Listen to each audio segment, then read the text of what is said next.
Hey! Stop! Okay, up your floor. Yeah.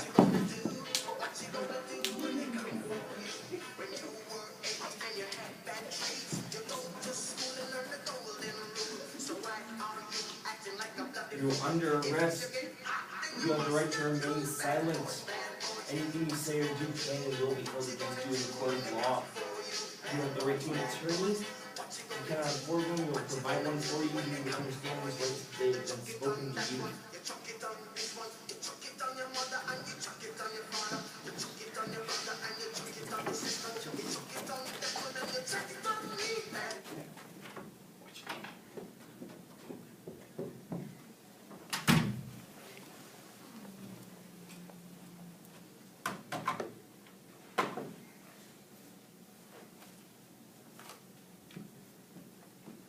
Imagine the thrill of riding around in a city full of skyscrapers and bright lights.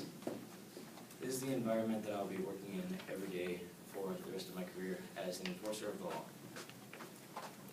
Because after a brief interview with Chris Carter, I've decided that I would like to be a police officer. Me and my roommate will live in a condo not far from the station. In order to become a police officer, you must pass a series of physical and mental tests. Applicants usually receive training as a recruit before becoming an officer. Police and detective applicants must pass high school or have a GED. They must complete their agency's training program, and knowing a foreign language is often an asset in many agencies. There are so many choices of what to be, and it all depends on what you want to do. My three core choices were police officer, obviously, interior designer, due to my creative skills, and substance abuse and behavioral disorder counselor. When I chose the occupation of police officer, I gave up the chance to help disordered and drinkers, and also the chance to design and create homes. There are many pros to being a police officer, such as 75% of our medical bill is paid for by the city. Taking your police car to and from work is allowed, and you can avoid car payment by that. And also, donuts and coffee are often free for police officers. But, however, there are some cons, such as it can be a dangerous job in big cities. Taking your police car anywhere but to and from work is not allowed, and we don't get paid all that much. An inexperienced police officer gets approximately $33,000 a year. This would mean that my monthly salary is $2,750. Every month I pay $495 on rent, $125 on transportation, $150 on utilities, $590 on taxes, $740 on discretionary. After all of that, I still have to pay $250 on food, $50 on medical insurance, $300 on school loans, and $50 on toiletries. After I finished my budget sheet, I realized I had made some bad estimates, such as guessing $10 for Social Security, which actually turned out to be $171.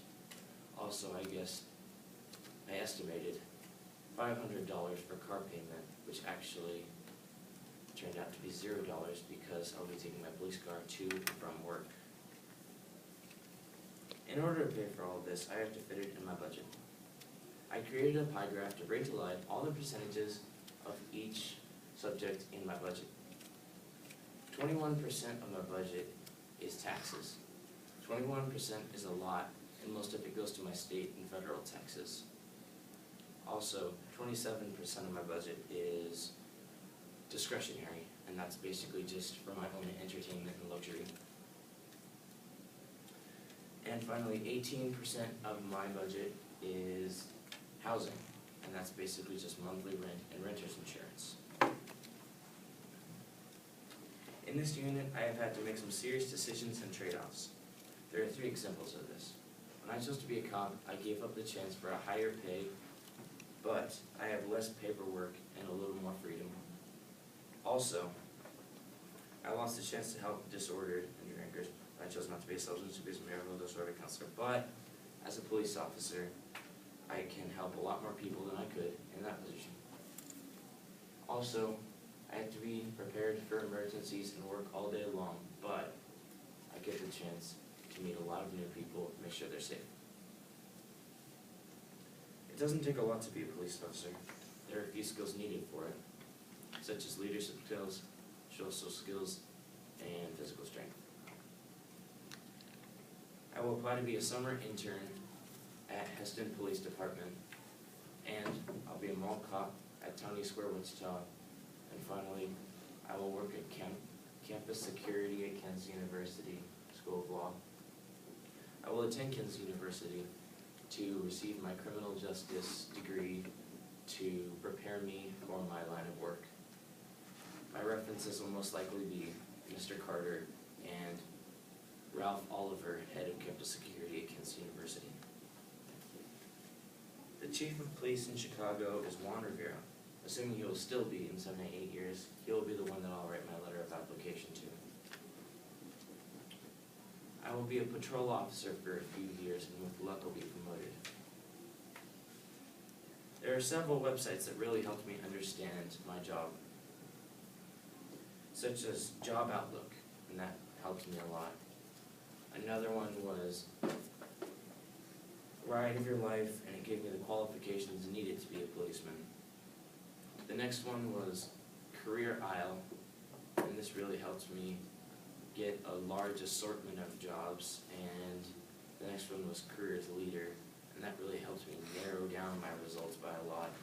And finally, Tiger Woods Foundation for giving me my job description. The first article I found was from Tiger Woods Foundation called How to Get There. It told how best to approach my job as a policeman. The next one was from Job Outlook called Tasks, and that told me what I would do on the job. And the next one was from Careers in the Military, and that told me what my job environment would be like. There are many careers to choose from and ups and downs for all of them. Although I do not get that high of a salary, I still get a little freedom and some authority. I chose this job because I don't like the idea of working in a desk all day. This career suits me and I know I'll like it.